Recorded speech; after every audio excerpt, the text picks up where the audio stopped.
Side మీరు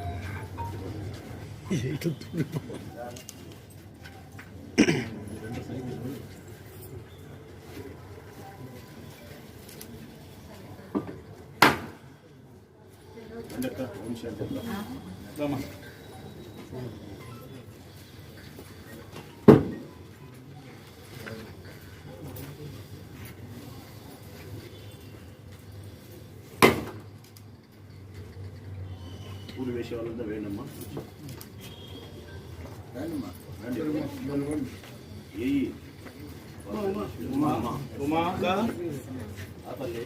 పెళ్లి చేసేంత వరకు నువ్వు సైడ్ నుంచి పెళ్లి నేనే చేయాలనుకుంటా మా పిల్లలు చేసిన తర్వాత వాళ్ళ అత్తగారికి వేడుకు పోవాలా లేడు బాగా. ఈరోజు నా కూతురు ఊరికి పోతుంటే పోవాలనిపిస్తాను. నేనది ఆలోచిస్తాను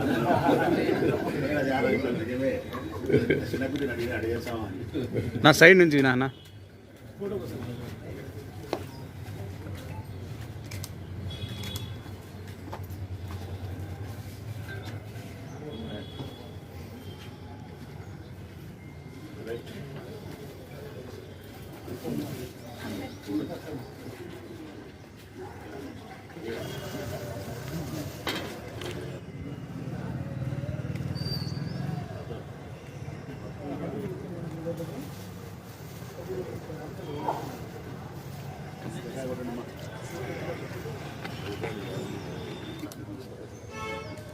అందరూ వస్తారా?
డెబ్బై 75వ గణతంత్ర దినోత్సవ శుభాకాంక్షలు తెలియజేస్తున్నాను.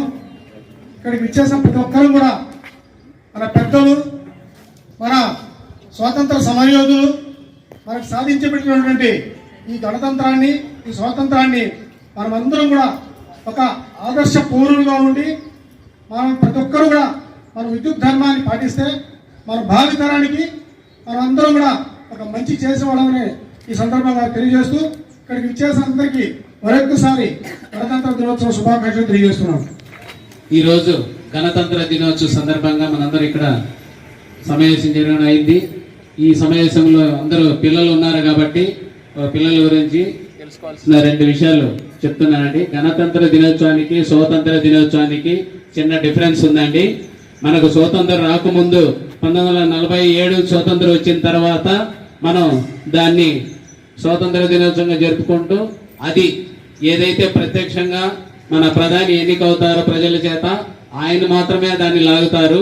ఇది గణతంత్ర దినోత్సవం సంబంధించి అప్పటి వరకు మనకు రాజ్యాంగం లేదు కాబట్టి రాజ్యాంగ అధిపతి రాష్ట్రపతి మనకు దీనికి అధ్యక్షులు కాబట్టి ఆయన ఈ రోజు జెండాను ఆవిష్కరిస్తారు. ఆ ఆవిష్కరించే చోటు కూడా రాజ్పథ్లోనే జరుగుతుంది. అదే స్వాతంత్రానికి సంబంధించినటువంటిది ఎర్రకోటలో జరుగుతుంది. ఈ చిన్న చిన్న విషయాలు కూడా మీరు ఒకసారి చూసే కనుక ఈ రోజు ఆ స్వాతంత్ర దినోత్సవం అయితే ఆల్రెడీ కింద నుంచి పైకి లాగుతారు అన్నట్టు. ఈ రోజు ఆల్రెడీ లాగున్న దాన్ని ఓపెన్ చేస్తారు. అంటే ఆల్రెడీ మాకు స్వాతంత్రం వచ్చింది ఈ రోజుకి అనేసి మనం చేస్తున్నాం. కాబట్టి అధికారులకి ఇట్లా సంబంధించిన ప్రజాప్రతినిధుల ద్వారా ఎన్నుకబడి ప్రదానం చేసే కార్యక్రమానికి చిన్న డిఫరెన్స్ మీరు తర్వాత అయినా వెళ్ళి చదువుకొని అందరూ కూడా గుర్తించాల్సిందిగా కోరుకుంటూ, రిపబ్లిక్ డే అంటే ఆయన చెప్పిన మీకు స్పష్టత వచ్చిండదు. రాజులేని రాజ్యాన్ని రిపబ్లిక్ డే అంటారమ్మా. అంతే, ఒక మాటలో చెప్పాలంటే రాజులేని రాజ్యాన్ని, ఈ దేశాన్ని ఇంతకుముందు రాజులు పరిపాలించినారు. మనకు స్వాతంత్రం వచ్చిన తర్వాత కూడా రాజులు ఉన్నారు.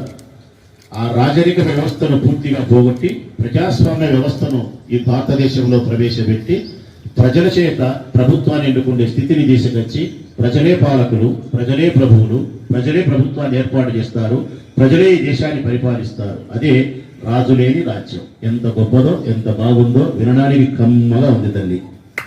జనగణమన అధినాయక జయ హే భారత భాగ్య విధాత పంజాబ సింధు గుజరాట మరాఠ ద్రావిడ ఉత్కల గంగా వింధ్య హిమాచల యమునా గంగా ఉత్కల జలధి తరంగా తవ శుభ నామే జాహే तव शुभ आशीष मागे जाहे तव जय गाथा जन गण मंगलदायक जय भारत भाग्य विधाता जय हे जय हे जय हे जय जय जय जय हे అసెంబ్లీ డిస్పర్స్.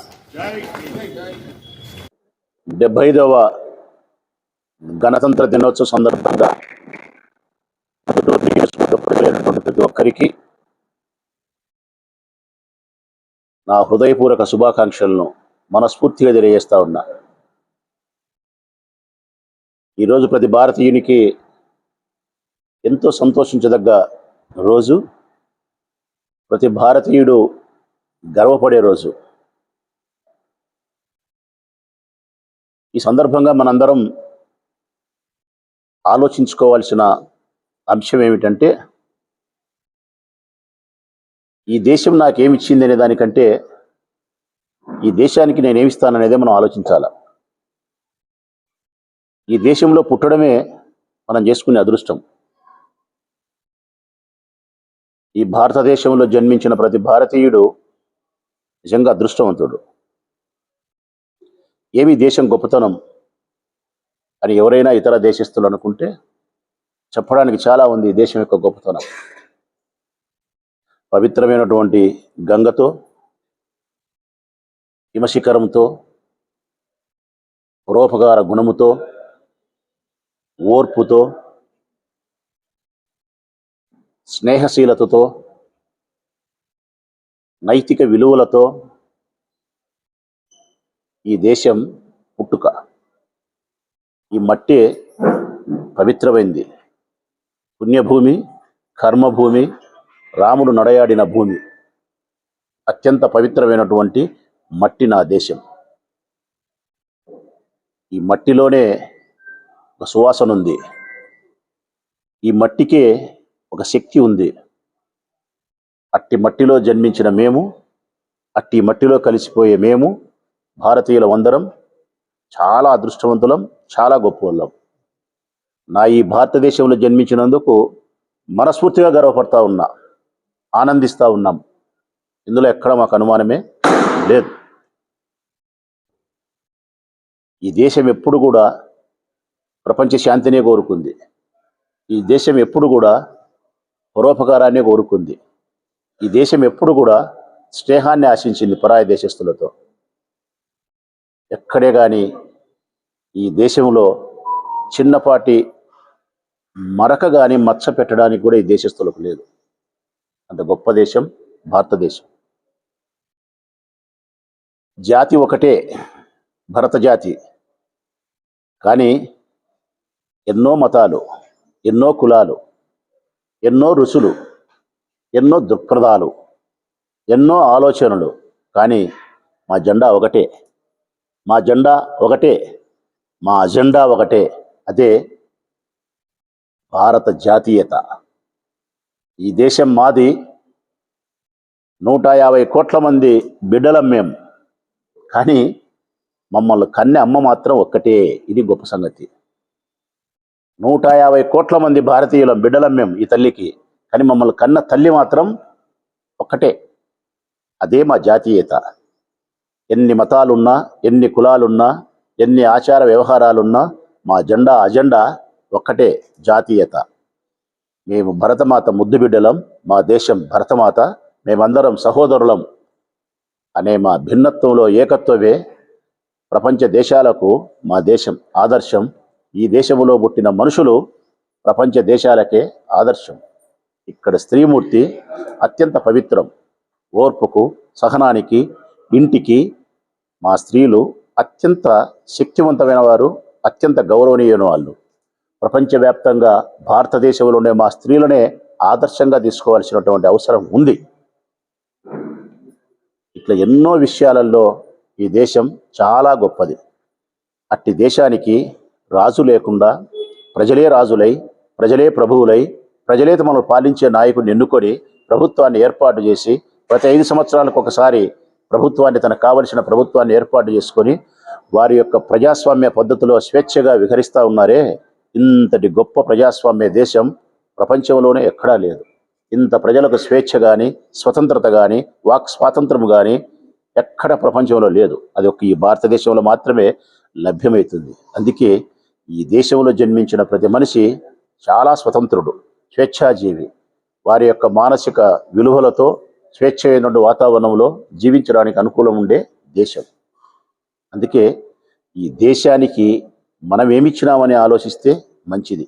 ఈ దేశం మనకి ఏమిచ్చింది అనుకుంటే చాలా ఇచ్చింది. ఈ దేశం చాలా ఇచ్చింది. ఈ దేశం మనకు స్వాతంత్రాన్ని ఇచ్చింది, స్వేచ్ఛని ఇచ్చింది, మంచి జీవితాన్ని ఇచ్చింది, మంచి ఆలోచనలు ఇచ్చింది, మంచి వాతావరణాన్ని ఇచ్చింది, అన్నీ ఇచ్చింది. ఇంకా ఏమైనా కొదవ ఉంటే మనమే ఈ దేశానికి ఇవ్వాలి. ఈ దేశం యొక్క గొప్పతనాన్ని ప్రపంచ పటంలో అత్యంత గొప్పగా, ఈ దేశానికి హిమాలయ శిఖరాలు ఎంత గొప్పవో ప్రపంచ పటంలో మన దేశాన్ని అంత ఎత్తులో నిలబడడానికి కావాల్సినటువంటి స్థితిని కల్పించాల్సిన బాధ్యత ప్రతి భారతీయులపైన ఉంది. మన యొక్క బాధ్యతను మనం సక్రమంగా నిర్వర్తించగలిగితే, క్రమశిక్షణ కలిగిన భారతీయులమై ఈ దేశ సంపదను పెంచడానికి, ఈ దేశ సంస్కృతిని కాపాడడానికి, ఈ దేశ గౌరవాన్ని ప్రపంచ పటంలో అత్యున్నత స్థాయిలో నిలపడానికి మనందరం కార్యోన్ముఖులమై క్రమశిక్షణగా మంచి జీవితాన్ని గడపడానికి ప్రయత్నిస్తే అదే మనం ఈ దేశానికి మంచి చేసిన వాళ్ళు అవుతాం. భావితరాల మన పిల్లలకు మనం ఇచ్చే ఆస్తి అవుతుంది. ఈ విషయాన్నే నా నియోజకవర్గ ప్రజలైన ప్రొద్దుటూరు ప్రజలకు హృదయపూర్వకంగా విజ్ఞప్తి చేస్తూ మరొకసారి మీ అందరికీ 75వ గణతంత్ర దినోత్సవ శుభాకాంక్షలు తెలియజేస్తూ, భారతీయునిగా జన్మించినందుకు గర్వపడుతూ మీరు కూడా అలాగే గర్వపడుతుంటారని భావిస్తూ సెలవు.